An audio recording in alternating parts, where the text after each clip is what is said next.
Hi, my name is Rob Karner. I'm the watershed biologist for this project, and I'm joined today with my friend Trish Denton. Hi, Trish. Hi, Rob. Good to see you today. So let's dive into a watershed protection project that we think will be great for the long-term protection of our watershed. I think there's three things that we want to do today. The first goal is to make sure that we understand how unique and special our watershed is. And the second thing we'd like to do is make sure that you understand that there's a case that could be made for how sensitive the watershed is. Do you think of watersheds being sensitive? People are sensitive, but watersheds might be even more sensitive. So with that sensitivity, we're going to try to build a case also for what is termed an overlay district, which is a set of zoning provisions. And what these zoning provisions will do is set the future for our watershed so that our kids and our grandkids will be able to enjoy what we have today. How's that sound? So let's get at it, huh? I've got a presentation I'd like to show, and I'm going to share some slides. So try to stay with us. We're going to go kind of fast through these slides, and hopefully you'll enjoy it and you'll have questions perhaps at the end. We sure wish that we could do this in live, so we're doing it be it a virtual tour of the watershed protection. And sure would be nice to be sitting in a room with 50, 60 people listening to this. So I'm going to start out by talking about, once again, the unique characteristics of our watershed. We have a lake area, which is in this picture to your right. All the blue in the Glen lakes represents 4,870 acres. And the maximum depth in our watershed is in Big Glen, believe it or not, and it's 130 feet. And the average depth of Big Glen is 68 feet. But if you take Big and Little Glen together, we have 17 miles of shoreline. And there's this one thing that we like to talk about with lakes, and that's the water residency time, which is the amount of time that it takes for the water to completely flush out, much like if you were to take a sink full of water and then open up the drain, all the water would be gone and new water would be brought in. So this puts all of these characteristics together into what we call the top 1% of lakes statewide in terms of all those combinations of things for our watershed. So Trish, do you have anything more you think about when you think of the special nature of our watershed? So Rob, yeah, you were talking about sensitivity when we started the conversation today. And I'm in particular, I'm looking at that water residence time and wondering how that compares with other lakes in our region, in the state of Michigan, and how that contributes to why we call Glen Lake so sensitive. Well, one of the things that we have is lakes that are much bigger in volume. It takes a lot longer to replace all the water. And shallow lakes, believe it or not, lakes like Lake Erie, the water depth is very shallow overall, like 30 feet deep, and that's pretty shallow for a Great Lake. And the water really turns over every 6 months. So I think the key to sensitivity is the longer the water's in your lakes, the more it has a chance to be adversely affected. So more harmful things could accumulate. That is correct. Right. So this last slide, we talked about the water. Let's talk more about the land that surrounds the water. You'll notice the black line on the right is the outer rim of the watershed. And within that, you have all the land masses that drain into the lake. 29,721 acres. That's quite a bit larger than the lake surface area of about 5,000. And you have 46 square miles of land, which puts us into a land ratio of 1 to 3.6. Now that's really unusual. I know most watersheds have a much larger land area compared to the water. And so that's another really unique characteristic of the Glen Lake Crystal River watershed. The other thing that I think is so impactful about this slide just visually is the recognition of that the land that surrounds our water is so important, and people don't always think about that part. That's right. So let's take a look at the characteristics of our watershed.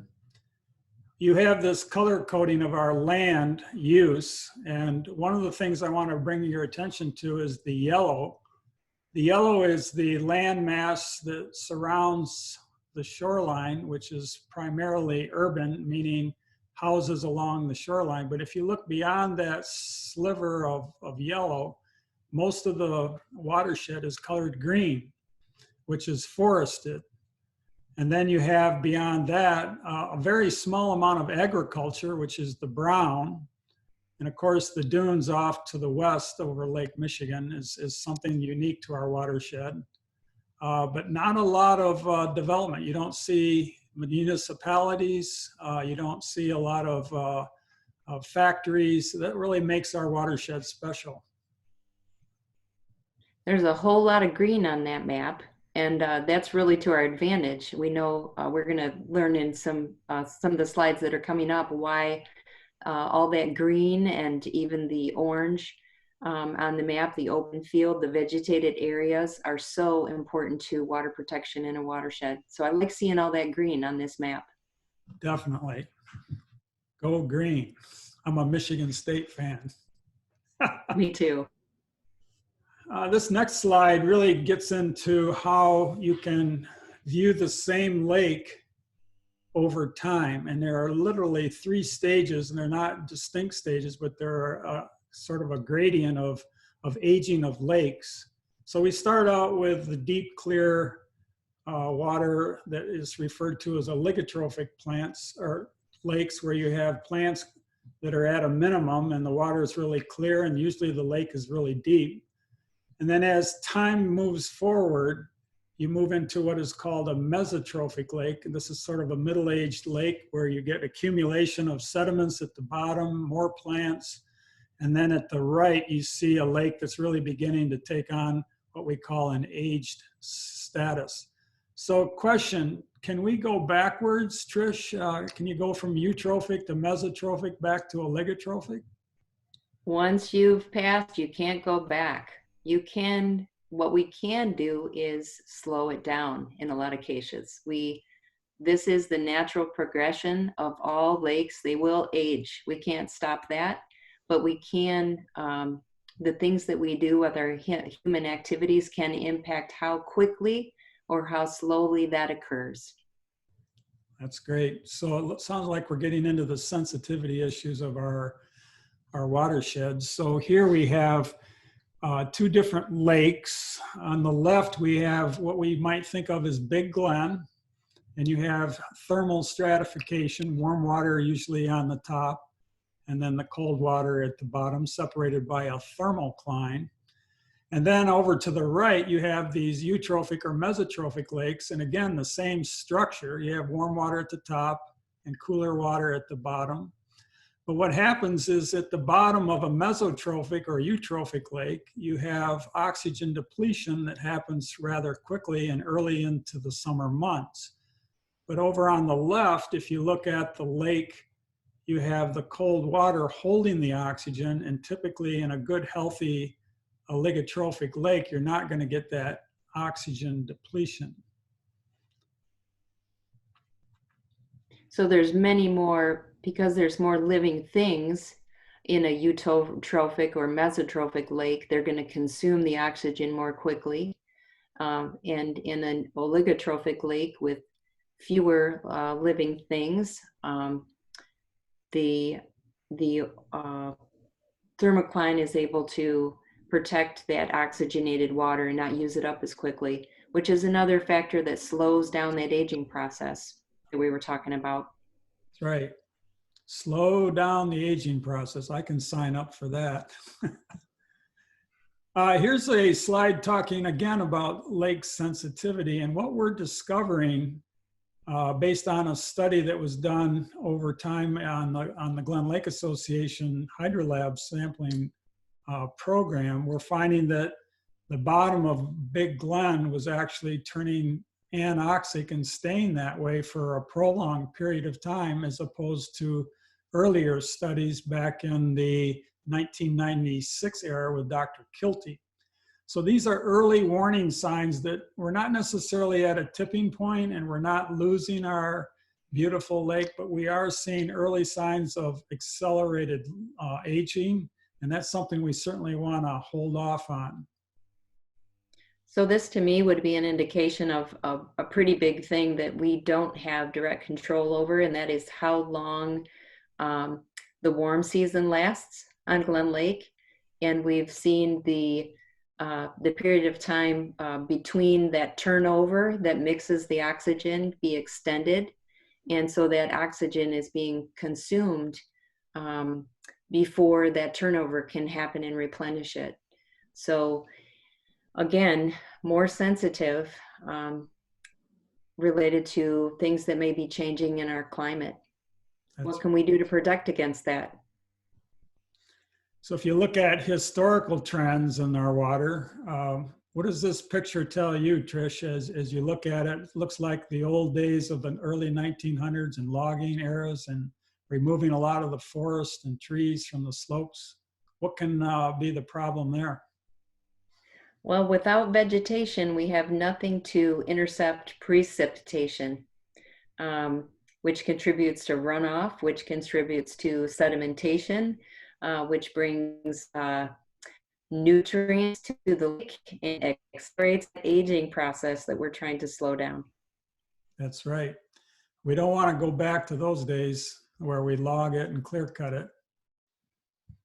Now this oligotrophic lake that we have now, Big Glen and Little Glen's pretty much oligotrophic with a little bit of aging, certainly because it's a more shallow lake. But the question that comes up is, are these lakes that are like Glen Lake disappearing?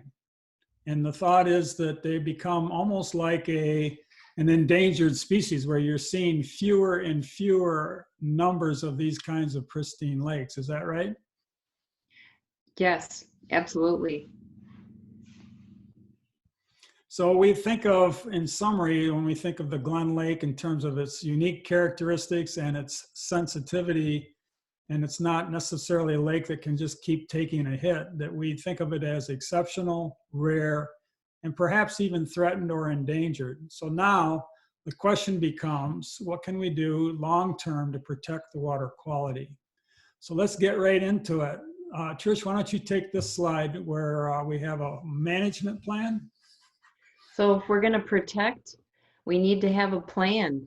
And the Glen Lake Association created a watershed management plan back in 2009 that identified critical areas that were particularly related to the sensitivity, the unique characteristics of the Glen Lake Crystal River watershed, and the areas that would be most sensitive to changes.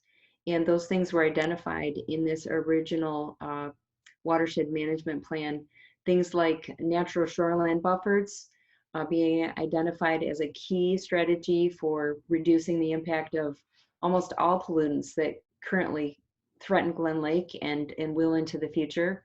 And that direct overland runoff to the lake is not as significant in some other watersheds because of our highly porous soils.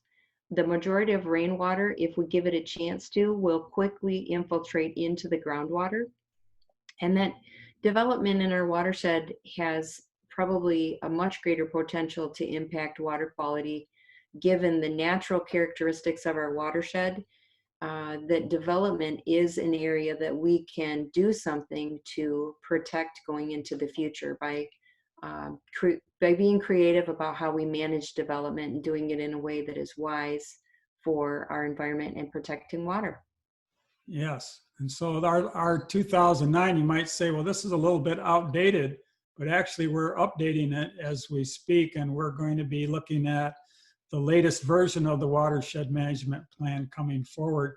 And they last typically about 10 years, and they allow for our watershed to have access to some federal and state grant monies, which we think is important.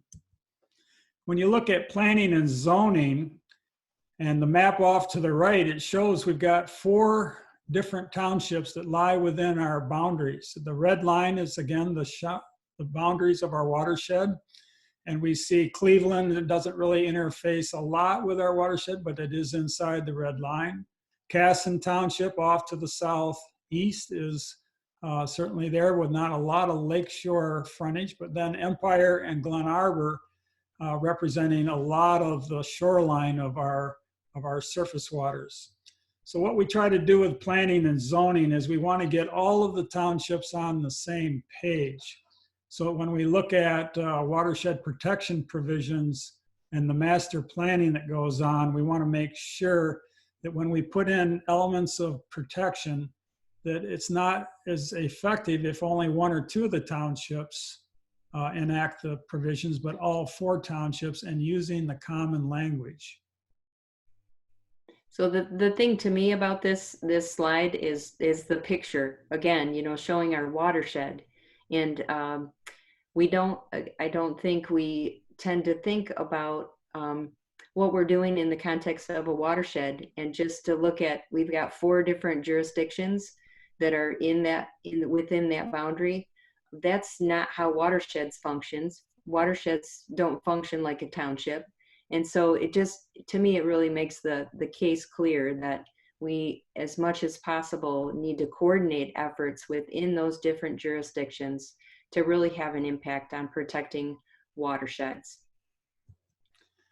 So we think of pulling together the 4 planning commissions of the 4 townships, and get them hopefully in the same room on the same day, and start talking with our consultant, Tony Groves from Grand Rapids, and start just rolling up our sleeves, right? And let's get at it. So what is, in your mind, Trish, what's an overlay district?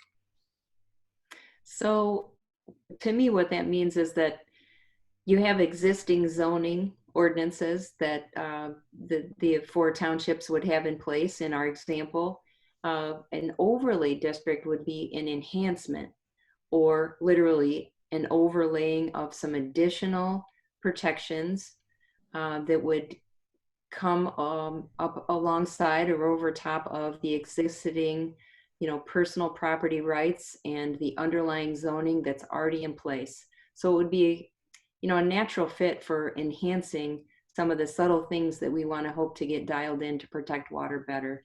And, you know, to the credit of our townships, we have some really good existing zoning, and a lot of our townships already have some stuff that's just going to be right along this same kind of thinking. So not much of a stretch either, but still worth doing. Yeah, definitely. I'm tuning into 3 words. One is additional, second word supplemental, and the third word just escaped me. Can't remember. Enhancement. Enhancement. There it is. Good. So this next slide shows the Watershed Overlay District has different provisions for watershed protection.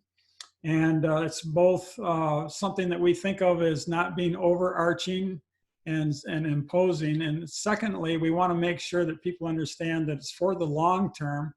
And thirdly, there's going to be a lot of grandfathering in this overlay, correct? Like, you don't have to necessarily, if this overlay gets put into place, that everybody's got to come up to snuff at the beginning of the overlay.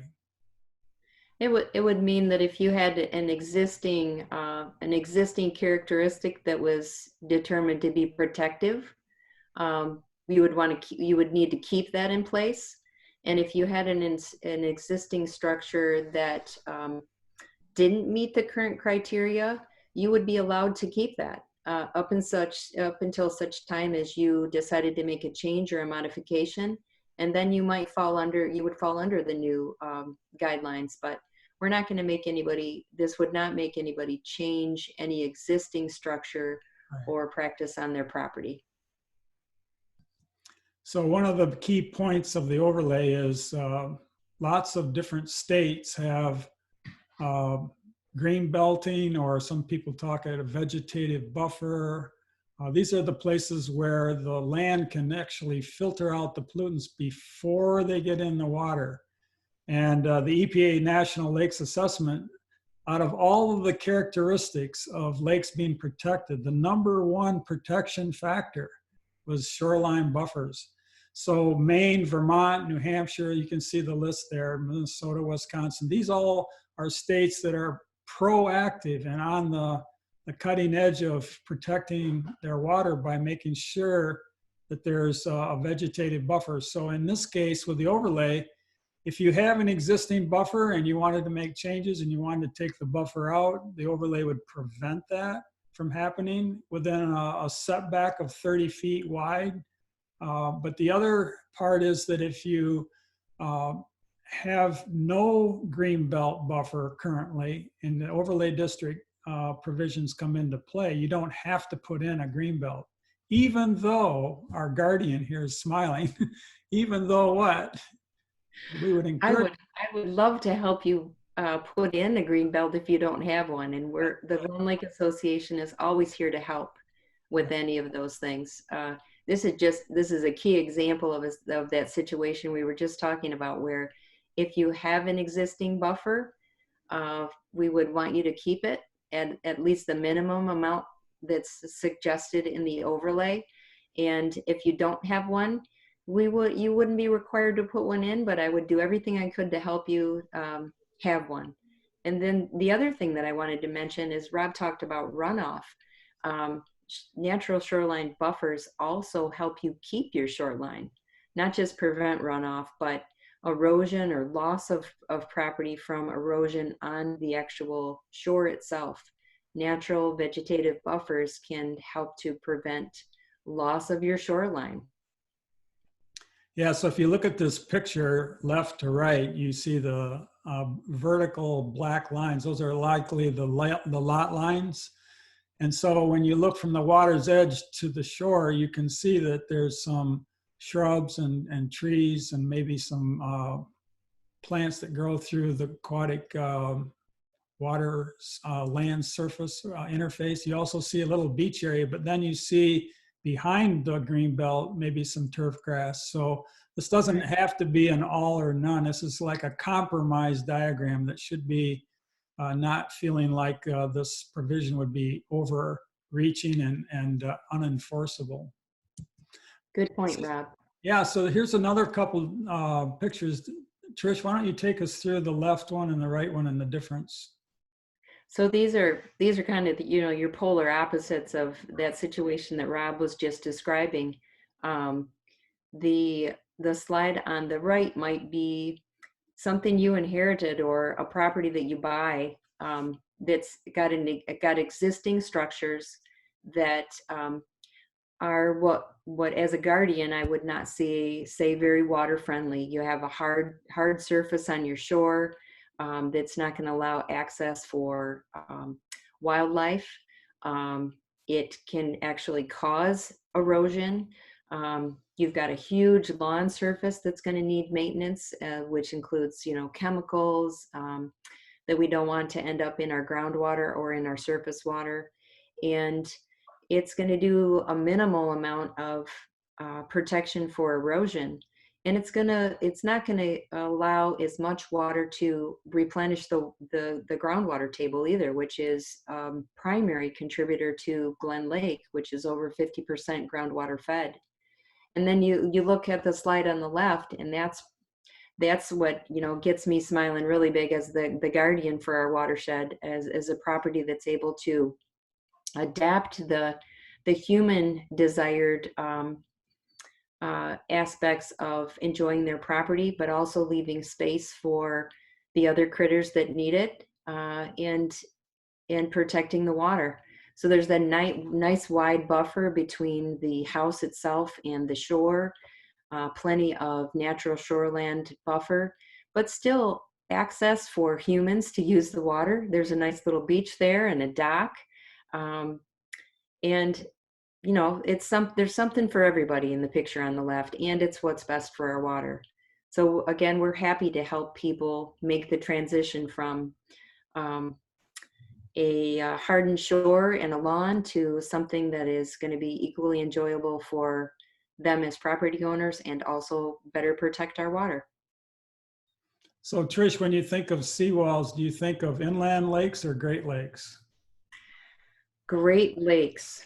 There are not any Michigan inland lakes that have enough wave energy to need hardened seawalls. So we think of seawalls in a context that I put it into three categories. One is steel construction. Another one might be wood, timber, frame construction, or concrete.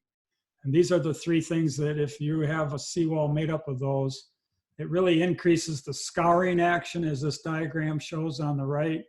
It promotes erosion on each side of the seawall, and it really impacts your neighbors if they don't have a seawall. And certainly we don't want more seawalls because of your neighbor's got a seawall. Now you have to have one. So it's kind of one of those, almost like a cancer that can grow around the shoreline. And so the natural mitigation of aquatic life just turns inside out and gets chewed up in a seawall. But if you look on the lower diagram, there's a lot of native vegetation that gets put into the slopes that lead to the water's edge, and then some core logs that are stapled in. This is a much more appropriate shoreline erosion method than the seawall. So the provisions in this overlay would be that, hey, we discourage and prohibit the construction of seawalls in our watershed. I think that makes sense to me. The thing I really like about this picture is the deep roots on those plants that you can see in that lower slide. They are doing all kinds of work to absorb, not just we think about runoff on a shore or erosion on a shore, but the roots of those plants have the ability to microscopically attach to things that could be harmful for the water and stop them before they get to the water too. And you don't have that opportunity with a seawall. There's no deep-rooted plants behind that seawall in that picture. And then fertilizers. We already have a statewide ban on phosphorus-containing fertilizers near the water's edge, but this overlay district would limit the use of phosphorus-laden lawn fertilizers that accelerate the lake aging process, which we refer to as eutrophication. What about lot coverage? A lot of times a small cottage will be taken down and a larger home put in its place. What do we have to consider here?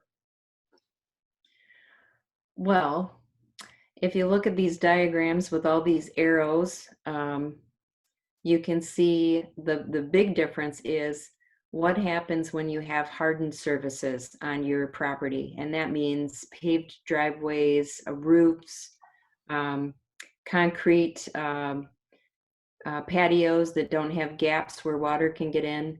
That is going to have a major impact on how much water is able to get into the soil. We want water to go in to the soil and recharge our lake, not contribute to runoff, not to pick up harmful things like fertilizer, pesticides, oil from people's automobiles, all those things that we don't think about when a heavy rain comes along and moves across those hard surfaces. It can deliver it right into our water, and we prefer a situation with a natural ground cover where you have more of that water going into the soil and being naturally treated there. So there's some minimums that are recommended for how much vegetation you should have on your property to be friendly in that way, and some minimum amounts of those hardened or impervious surfaces that are recommended too. Yeah, there's a big trade-off here. 55% runoff with paved surfaces of 75 to 100% of the lot, as opposed to only 10% of the runoff with natural ground covers. So that's a big factor, and not just in the runoff, but in the water quality. And then with stormwater management, there's a lot of different ways to handle stormwater. The low impact development, otherwise known as LID, This promotes natural infiltration of stormwater and minimizes the environmental impacts. So here we see a rain garden off to the right where your downspout collects water from your roof and delivers it right into a place where you get rapid and complete infiltration and zero runoff. I always like to think of this as how can we slow down the water before it gets into the lake? It's all about making it, having that water travel as little as possible. We want it to enter the soil as close to where it originated as possible. And so this overlay district would require a stormwater permit for any kind of new development before a building permit would be issued. And I think that's one of the safeguards we want to have long term. This is another diagram showing low impact development. And if you look at the arrows, you're looking at lots of trees and shrubbery that allow for good infiltration, but you have rain barrels, several of them, and even rain gardens. These are places where rainwater can get into and infiltrate quickly into the soils, but also all these roots in these rain gardens where plants can absorb the contaminants. And then even the use of porous pavement, which allows for blacktop usually is a quick runoff, but with a porous pavement, it might not run quite so fast and seep into the ground. I like this shot right here. This is a before and after of the exact same shoreline. Tell us what's going on the left. On the left. Looks like some remediation, doesn't it? Where you got some plants that were put in on the banks of this little seepage of a creek going into the lake. And then bam, looks like 2 or 3 years later, what do we got? The same rain. Yeah. How many years that took, and you transformed a wide open space with not a lot of opportunity for infiltration, you know, a high potential for runoff. And in just a couple of years, you transform it into this, I think, beautiful, very much more interesting landscape, and certainly more healthy for the water.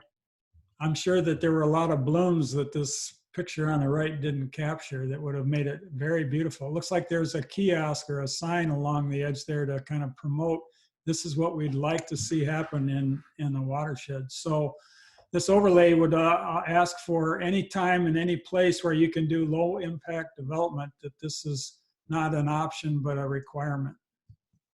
And then steep slopes. The red in all of our watershed, if you notice on the right, are the places where we have steep slopes. Fortunately, if you look at the red and where it lines up with the boundaries of the national park, we got a lot of steep slopes in the park, but not all of them. And so the overlay district would take some of these steep slopes around our watershed where you have a 12% or more gradient that you would have to have a county stormwater permit required. And then the other provision would be that 40% of that lot cover on that steep slope has to have some vegetation. That makes sense, doesn't it? Because you don't want sediment going down the hill and into the creek and into the lake and causing all these problems that we just previously talked about. So we want to preserve the vegetation on these hilltops and ridge lines and also on those steep slopes. And I think, and when you think about it, we have so much to be grateful for, because almost, I would say 70% of these steep slopes are in the park boundaries, and those will be forever protected.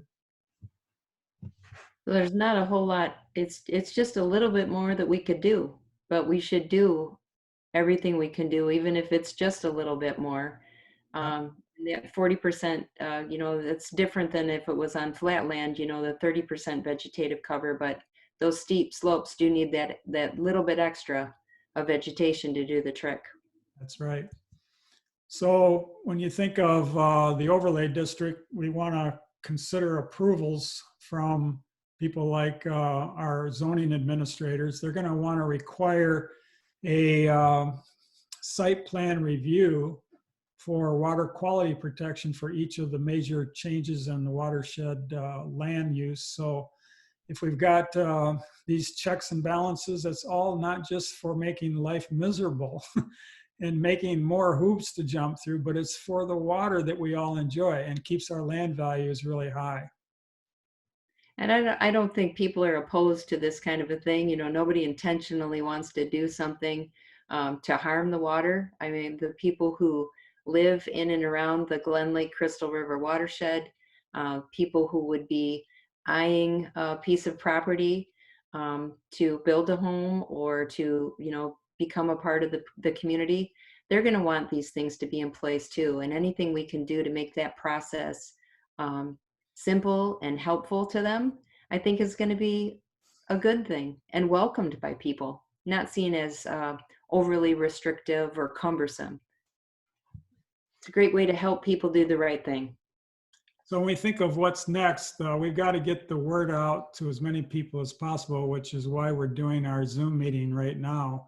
We want to get information out to people. We want to get some feedback from the people that are joining in on this particular Zoom meeting, as well as around the coffee tables and the dinner tables of places around the shorelines and in the watershed. We're going to want people to engage in a community survey, which I'll talk about in just a few moments. But when you think about all of the work that's been going into this overlay district, we got a lot of people to thank. The Glen Lake Association, the Sarah Litch Memorial, the Rotary Charities, the regional foundations and townships. This is a real group effort. It's not just any one of these entities, but it's a collection of team efforts that really have gone, I think, a long way towards making this a real viable future for our long-term protection. Like I said, that everybody has an interest in this, and that's clear from the level of support that this project has had so far. So if we want to take action after watching this, what can we do? Well, first and foremost, we'd like you to go to the Glen Lake Association website. There's a obvious button that says Overlay District. Click on it, and there you're going to be able to complete a watershed survey.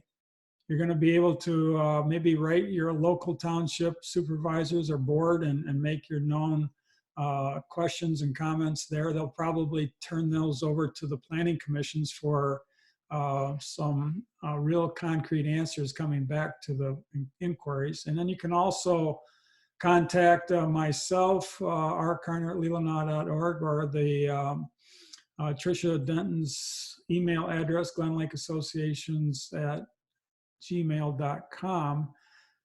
Just one more thing, I think, isn't when you click overlay district on our water or on our website, what do we get, Trish?